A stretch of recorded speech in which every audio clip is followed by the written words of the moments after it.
আরাফার দিনের সহজ কিছু আমল লিস্ট। আসসালামু আলাইকুম রাহমাতুল্লাহি ওয়া বারাকাতুহু। বছরের শ্রেষ্ঠ দিন আরাফার দিনের সহজ কিছু আমল লিস্ট। 1 নম্বর, আরাফার সিয়াম পালন করুন।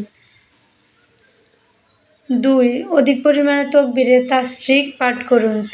3 বার সূরা ইখলাস পাঠ, আয়াতুল কুরসি পাঠ। 4, আল্লাহর 99টি নাম অন্তত একবার করে পড়া। 5, ন্যূনতম একটি হাদিস পাঠ করা। 6, সূরা বাকারার শেষ 2 আয়াত পাঠ। 7, কোরআনের বিশেষ ফজিলতপূর্ণ সূরাগুলো পাঠের চেষ্টা করা, যেমন সূরা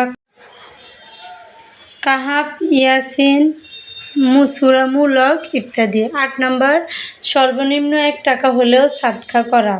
9, অধিক পরিমাণে দুরূদ ইস্তিগফার ও জিকির পাঠ করা। 10, অধিক পরিমাণে দোয়া করা। দোয়ার শুরুতে ও শেষে অবশ্যই আল্লাহর প্রশংসা ও নবীজির উপর দুরূদ পাঠ করতে হবে।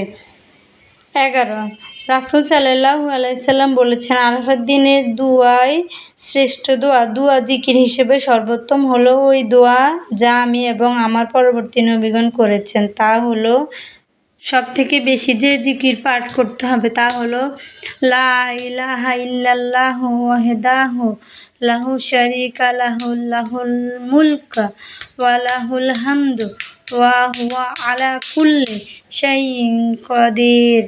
অর্থ, আল্লাহ ছাড়া কোনো উপাস্য নেই, তিনি একক, তার কোনো শরীক নেই, রাজত্ব একমাত্র তারই, সমস্ত প্রশংসা একমাত্র তারই জন্য, আর তিনি সকল বিষয়ের উপর ক্ষমতাবান।